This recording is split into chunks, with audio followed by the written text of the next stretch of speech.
Welcome to the future of thought. We're focusing on ethical influence, how to communicate across these deep differences using moral psychology. And the goal here is not manipulation, it's about achieving real, sustainable alignment. It's about making your ideas feel, well, irresistible to human intuition. And that's such a critical distinction. It really flips the script on how we usually think about persuasion. We tend to focus so much on the facts, on the logic, but the core challenge we're tackling today is this idea that resistance, it's rarely just logical, it's moral. When people hear new information, they filter it almost instantly through these deeply held, trusted moral frameworks. And if the idea doesn't fit that frame, if it doesn't speak their moral language, so to speak, it gets tossed out before the brain even starts to engage with the data. We have to get beneath the logic. We have to address those underlying intuitions first. It's the only way in. And for all of you who want to go deeper on this, the specific research we're pulling from today, including the curation done by the specialized AI persona we use to structure these conversations, all of that is in the Substack. The link is right there in the description. Okay, so let's build this from the ground up. We all talk about values, but it's often a pretty vague concept. The research from Jonathan Haidt and his colleagues on moral foundations theory, though, that really put a scientific backbone on why some disagreements feel so impossible to solve. It really did. It showed that morality isn't this single universal thing. It's multidimensional. And that is the peer-reviewed root of so many of these intractable arguments. It's because we're not actually arguing on the same moral plane. We're not. And the research is just so extensive. I mean, thousands of participants, dozens of cultures all over the world. They weren't just, taking polls. They were documenting these recurring psychological clusters. Yeah, these intuitive systems that tell us instantly what feels right or wrong, fair or unfair. And understanding these clusters, that is the absolute key to unlocking real communication. And what this research found pretty consistently are these 6 moral foundations. I think it's worth taking our time here because these really are the building blocks. They're the frequencies we're trying to tune into. So what are they? What are these 6 flavors of human moral concern? Right. And it's best to think of them as these 6 distinct and innate emotional response systems. They basically evolved to help our ancestors solve recurring survival problems. They're universal, but, and this is the most important part, different people and different groups weigh them very differently. Okay, so let's start with number 1. The first one is the most obvious: care versus harm. This is the foundation that evolved from our need to protect our kids, our vulnerable group members. It's the basis for compassion, for empathy. It's central to, social welfare policies, safety regulations, anything about minimizing suffering. It's that gut feeling when you see something painful. But how does it clash? So if a policy is framed totally around care, say, providing free resources for everyone, what other foundation does that immediately run up against? It almost always butts heads with the second foundation, which is fairness versus proportionality. Ah. This one is all about justice, rights, reciprocity. So if I see a policy based on care that's helping someone, but my fairness foundation is dialed way up, my first question is, did they earn this? Is the burden proportional? Is someone free riding here? If it doesn't feel proportional to the effort or the need, that fairness foundation triggers a sense of moral outrage, and that can completely block the appeal to care. The injustice outweighs the compassion. For some people, absolutely. But the third is loyalty versus betrayal. This one evolved to help us form stable groups, stable coalitions. It's all about in-group preference, sticking with your team, your family, your nation, and it comes with a suspicion of outsiders or perceived traitors. I see this in business all the time. People will resist outsourcing, even if it saves a ton of money, because it just feels like a betrayal of the home team. That's a perfect example. That's the loyalty foundation in action. Yeah. Fourth is authority versus subversion. This one is about managing social order and hierarchy. It's about respecting tradition, legitimate leaders, and, fulfilling your duties within a structure. So when some new innovative proposal comes along that seems to disrespect the established hierarchy or, some long-standing company tradition, this foundation triggers resistance no matter how good the idea is on paper. Okay, what's the 5th one? 5th is sanctity versus degradation. This foundation is about our sense of physical and spiritual purity. It likely evolved to help us avoid pathogens and contaminants, and it led to these concepts of sacredness, disgust, and the idea that some things are, untouchable. Which explains why certain debates around things like diet or sexuality or even medical mandates can get so visceral. They're not just disagreements. They feel like a contamination of something sacred. They trigger a non-negotiable moral disgust. And then finally, the sixth one, which is hugely influential in modern Western societies, is liberty versus oppression. The freedom fighters. You could say that. It's that powerful, immediate reaction against tyranny, against domination, coercion, any limits on individual freedom. It's the impulse to fight back against bullies or what you see as overreaching authority. Huh. And it is a massive driver of resistance to any kind of mandatory policy, no matter how good the intention is behind it. Wow. Okay, laying them all out like that, the problem becomes crystal clear. If I'm designing, say, a new hiring process, and I frame it entirely around care, making it empathetic and fairness, making sure everyone is treated equally, I might be completely missing the point for my hiring managers who maybe prioritize loyalty hiring people who already get the culture and authority, respecting the existing chain of command for approvals. You're speaking a completely different language. I'm not just wrong, I'm morally irrelevant to them. And that's the profound implication here. Different groups, whether we're talking political parties or departments in a company, they assign wildly different weights to these six foundations. If your whole pitch is based on care and fairness, and you're talking to a group that runs on loyalty and authority, you'll be filtered out instantly. So let's dig into that filtering mechanism. You said it happens in milliseconds. It's not a slow, conscious process. Not at all. It's not just a fact check. It's a moral check. And the consequence for communication is that if your idea doesn't ping one of their highly weighted, trusted moral lenses, it's not just disagreed with, it's dismissed as irrelevant before the conversation even starts. The sources call this intuitive moral coherence, which I like because it frames it not as people just being stubborn, but as them operating within their own consistent internal system. Right, it's a coherent system to them. So let's take an example. If I'm a CEO and I need to push through a necessary restructuring, I frame it all around reducing harm and social care for the employees who stay, a total care appeal.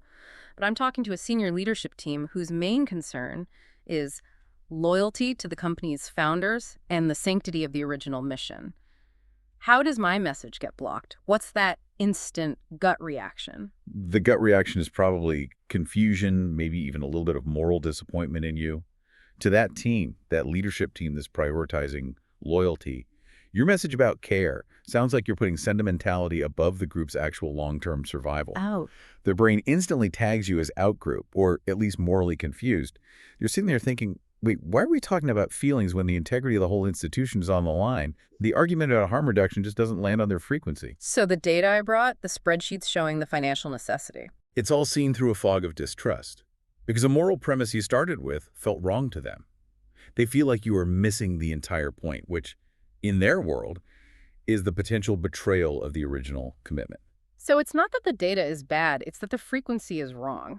And the speed of it is key. It's that fast, intuitive brain system one thinking that slams the filter shut before the logical, slow, energy-guzzling part of the brain even gets a chance to look at the numbers. You've lost before you even get to slide 3 of your presentation. To have any chance of success, you have to find a way to get past that initial rapid-fire moral check. You have to show them that the idea is morally relevant to them first. Which brings us to the solution. If the problem is speaking different moral languages, the answer isn't to shout louder in our own language, but to become a masterful translator. And this is where moral reframing comes in, which the source highlighted as maybe the most reliably supported technique for this. It's so powerful because it doesn't ask the listener to change their core beliefs, which is almost impossible. Instead, it just changes the perceived relevance of your argument. You're showing them how your idea actually serves the values they already hold. It's translation, not manipulation. It's pure translation, and that's what keeps it ethical. You have to find a genuine area of moral overlap, and then you communicate through their preferred frequency. That ethical guardrail is so important. It has to be a real intersection, not just making something up. So let's get into the concrete examples from the research. The environmental messaging one is fascinating because it's so counterintuitive. Environmentalism is almost always framed in terms of care and harm, right? Save the polar bears, protect the planet from damage. Why is that often so ineffective for, say, a more politically traditional audience? Because that audience often dials up loyalty, authority, and sanctity much higher than universal care. They hear, save the polar bears, and their fairness foundation might kick in, asking, why are we spending money on animals in another country when our own community has needs? Just doesn't connect. So what was the reframe? The researchers, Feinberg and Willer, found a critical shift. They changed the message to appeal to the Purity and Sanctity Foundation. They reframed pollution as contamination.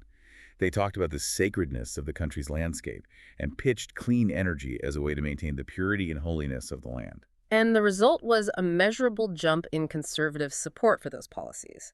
They didn't change the policy one bit, they just changed the moral frequency. The value, the commitment to purity was already there. The policy was just translated to serve that pre-existing commitment. Now think about the other way around. Military spending. That's usually framed with loyalty to the nation and authority respect in the institution. Which doesn't always land well with a liberal audience that prioritizes care and fairness.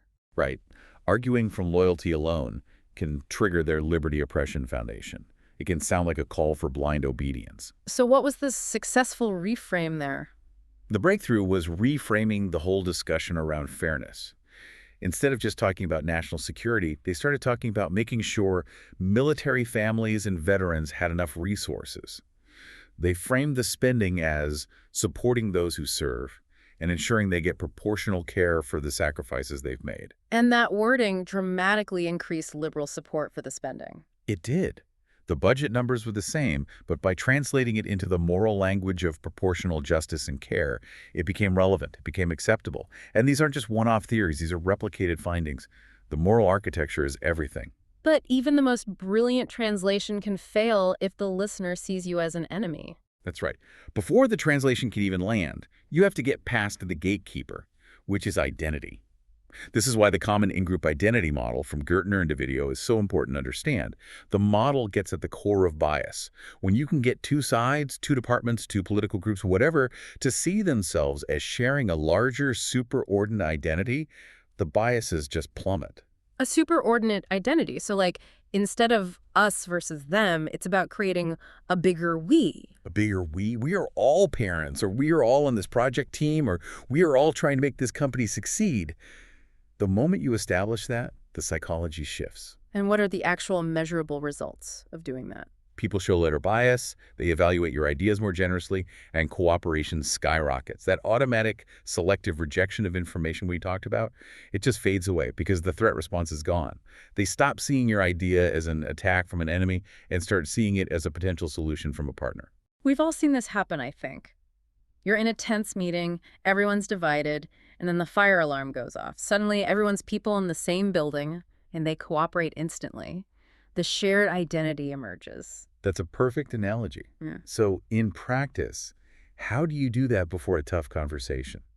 You have to leave with a shared commitment, not the point of conflict. You define the we up front. You define the we. If you're about to debate budget cuts with another department, you don't start with the cuts. You start by saying, look, we are both 100% committed to the long-term health of this organization. You establish that shared goal first. The moment you lower that threat response, your idea starts to sound like collaboration, not a confrontation. What we've been discussing here, how our subconscious moral architecture dictates acceptance, demands critical self-reflection. It means we have to pause and ask ourselves, am I presenting my idea in my language or theirs? And if these insights are providing you with those necessary aha moments, helping you understand why communication keeps stalling, please help us spread this essential knowledge. Take a moment right now to like this deep dive, subscribe to The Future of Thought, and ring the notification bell. It's how we know we're delivering the information that helps you move the world forward. Okay, so we've covered the moral language and the identity gatekeeper. Let's get into the mechanics of how you actually structure the message, because you can get the moral language right and still fail on the delivery. Right. And this brings us to something called construal level theory from researchers Trope and Lieberman. It's really critical for solving what you could call the too abstract versus too concrete problem. What do you mean by that? Well, the theory just acknowledges that we think at different levels of detail depending on the situation. We're constantly shifting between two kinds of cognitive distance, high level and low level. The high level, or abstract distance, is the big picture. It's the why. It's about principles, vision, long-term outcomes, the values we're serving. When people are in that abstract mode, they're focused on meaning and purpose. Then you have the low level, or concrete distance. That's about the immediate reality. It's the how, the specific steps, the budget, the logistics, the timeline, the personal impact right now. And the big failure is a mismatch between the speaker and the listener. So if your audience is stuck in the concrete, they're worried about the Q1 budget, and you come in with this big abstract speech about changing the world over the next decade. They get intensely irritated. It's because you're forcing them to do all this cognitive work, trying to translate your vague vision into their immediate reality. They're looking for a line item in the budget, and you're giving them a poem. You sound out of touch. Or just annoying. And the reverse is just as bad. If the team is fired up about some huge abstract goal like let's redefine our industry, and you immediately drop a 50-page technical manual on their desk, you just kill all the energy. You suffocate the vision with too much detail. So the sources say that the most irresistible communication doesn't pick one level. It pairs them. How does that work? How do you structure that? You start by validating the high level, the abstract moral commitment. You open with the shared why, but then you have to immediately anchor it in a specific near-term reality. The structure is simple. Because we all share a deep commitment to the abstract value, like team loyalty, here is the first specific thing we will do next week that provides a concrete benefit, like a 10% reduction in paperwork. You move from the value to the logistics, and you satisfy both cognitive needs. Now let's layer in the emotional delivery. Stories. They can feel like a soft skill, but the research on narrative transportation from Green and Brock shows they are actually powerful cognitive tools. They are. They don't just decorate the data. They are a way to bypass our natural defenses. When a listener gets absorbed or transported into a good story, a few things happen psychologically. What's going on in the brain? For one, they stop counter-arguing. The part of your brain that's usually looking for flaws in the logic is temporarily busy, visualizing the scene, tracking the characters. The idea wrapped in the story just slips past the guard. The story becomes a kind of safe simulation. It lets us try on the story's moral logic without feeling like we have to give up our own biases. It does. It humanizes the stakes. So give us a practical contrast. How would this work in, say, a safety briefing? Okay, so the typical dry approach is to say something like, this new protocol reduces risk exposure by 14%, which is, factually correct, but not very compelling. Right. My eyes are already glazing over. The narrative approach would be to say, let me tell you about Sarah, a project manager at one of our partner firms. Last winter, she followed the old protocol perfectly, but one tiny oversight led to this cascade of failures. They lost 6 months of work. Our new approach would have changed everything for her. And suddenly that 14% means something. It means something because you've emotionally simulated the cost of not reducing the risk. You felt it through Sarah's story.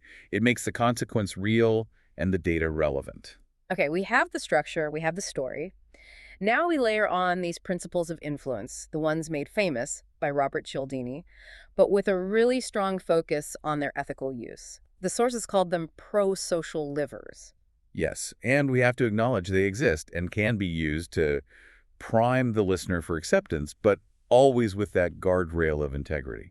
So let's run through them. First, social proof. This is the idea that if other people they respect are already on board, their resistance drops. The perceived risk is lower. Ethically, this just means using real, relevant case studies. Next is consistency. People want their current choices to align with their past commitments. So you could ethically use this by saying, since you valued efficiency so highly in our last project, this new system is perfectly consistent with that goal. Then authority, but the non-coercive kind. Right. This isn't about pulling rank. It's about credibility. You establish your expertise with good data and transparency. You become a trusted guide, not a dictator. The impulse to respond to generosity. Ethically, this means you provide value up front. You share helpful information. You listen to them first. You build goodwill that makes them more open to your idea later. And finally, unity. Which really just reinforces that Ingroup identity model we talked about. It's about the messenger being seen as one of us. And that has to be built on genuine empathy and shared experience, not faking common ground. And this all comes back to that one ultimate ethical test. It does. It's the litmus test for integrity, and it's so important. You have to ask yourself, if the person I'm talking to knew exactly which psychological principles I was using, if they knew I was leveraging their need for consistency or their sense of unity, would they still feel respected? Would they still feel autonomous?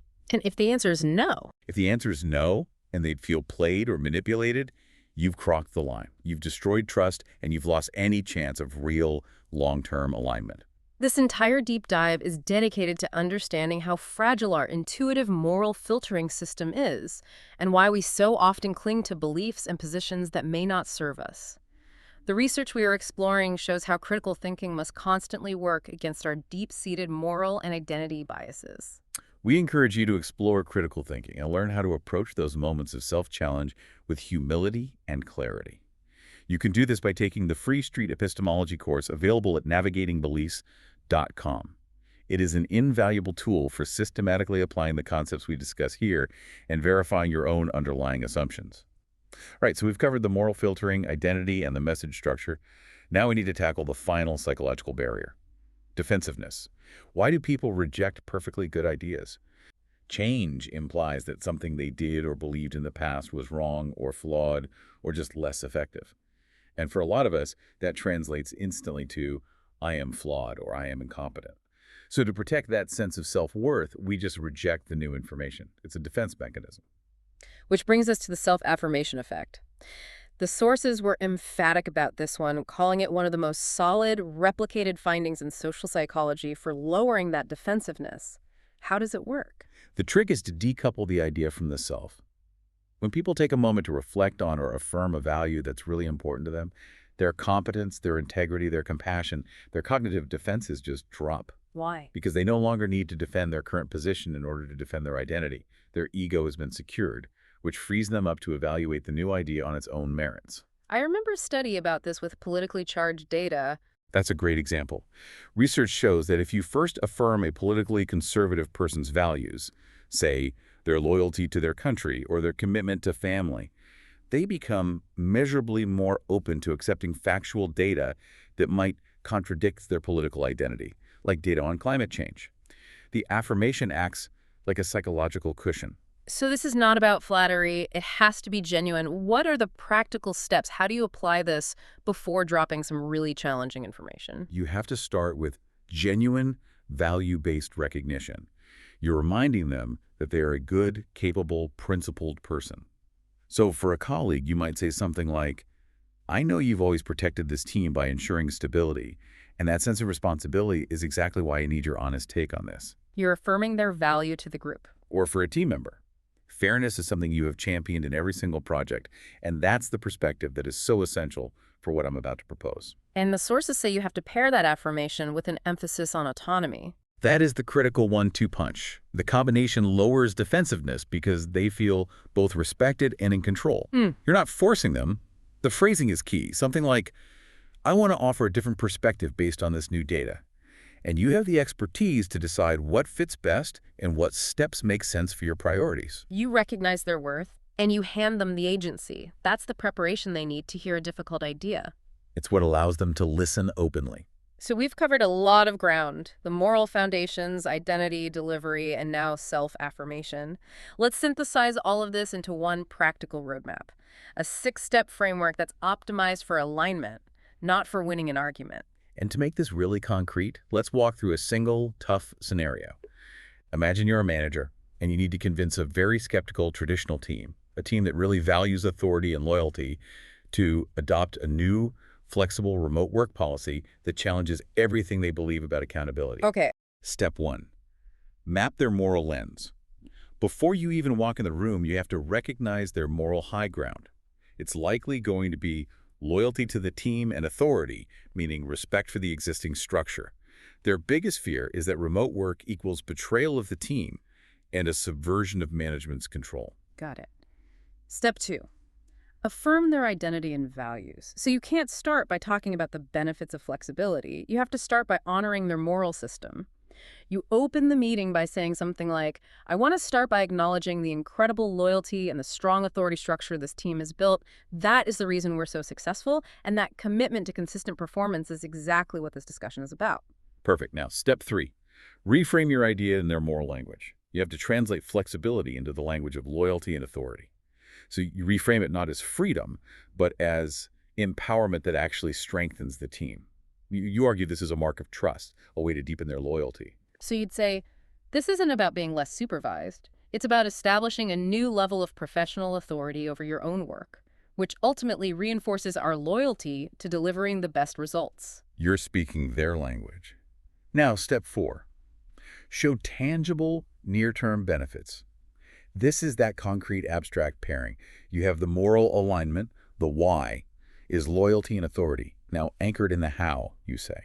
And because we're committed to that professional authority, the first concrete step starting Monday is a new digital check-in system that will cut your daily reporting time by 30 minutes so you can focus on high-value work. You go from the big value straight to a personal, practical benefit. Okay, step 5. Tell a brief, relatable story. Make it feel real. So instead of quoting retention stats, you tell a story. You tell a story. Think about John's team over in finance. They were worried this would undermine authority, but they found that the flexibility actually allowed their most loyal top performers to manage family issues during a crisis, and the team's cohesion got even stronger. The story is about how the policy protected loyalty. And finally, step 6. Invite collaboration, not compliance. This is about co-creation. You end by handing the power back to them. You ask, given your commitment to our goals and the importance of this team's authority, what part of this proposal needs to be adjusted to make sure we maintain our high standards of loyalty? You're inviting them to help build the solution. They become co-owners of the change, not just passive recipients. And that 6-step framework, it just systematically reduces resistance because it aligns all the human components, their identity, their morals, the practical benefits, and their need for agency. We have to come back to that central theme of ethical influence. This framework is powerful. The ability to bypass our natural human defenses, it comes with a lot of responsibility. It really does. And we have to be clear about the ethical boundaries that separate this from manipulation. The core distinction being, Ethical influence always respects the listener's dignity and their agency. Manipulation exploits their vulnerabilities. The goal has to be shared benefit and mutual dignity. We have to actively avoid exploiting fears, weaponizing someone's identity, or faking shared values just to build false trust. that litmus test of integrity is everything. If your intention is genuine, if you truly believe your idea serves values they actually hold, and you respect their autonomy through the whole process, then communication becomes this incredible ethical force for building resilient relationships. And achieving alignment that actually lasts. So a really comprehensive journey today into the future of thought, really digging into the architecture of moral acceptance.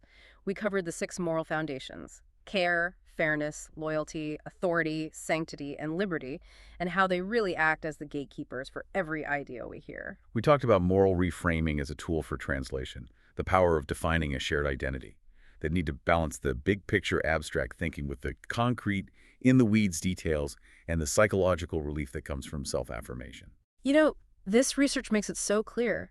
If our deepest disagreements are actually moral conflicts, not just logical errors, then what responsibility do we have, personally, professionally, to actually educate ourselves on the moral languages we don't naturally speak? And think about that liberty versus oppression foundation specifically. If you're negotiating a new workplace policy with a team that really values liberty, how does your language have to shift? It has to move away from mandatory commands and toward invitations for autonomous participation. That commitment to respecting their freedom, it's not just a nice to have. It determines whether your message lands as an invitation or as a declaration of war. We really want to hear what stood out to you. What specific moral language did you realize you've been unintentionally missing in your own conversations? Or what source material should we tackle in a future deep dive? Start a conversation about the future of thought in the comments section below. Thank you for joining us on this rigorous exploration of ethical influence and moral psychology. We look forward to analyzing your next stack of sources soon. Goodbye for now.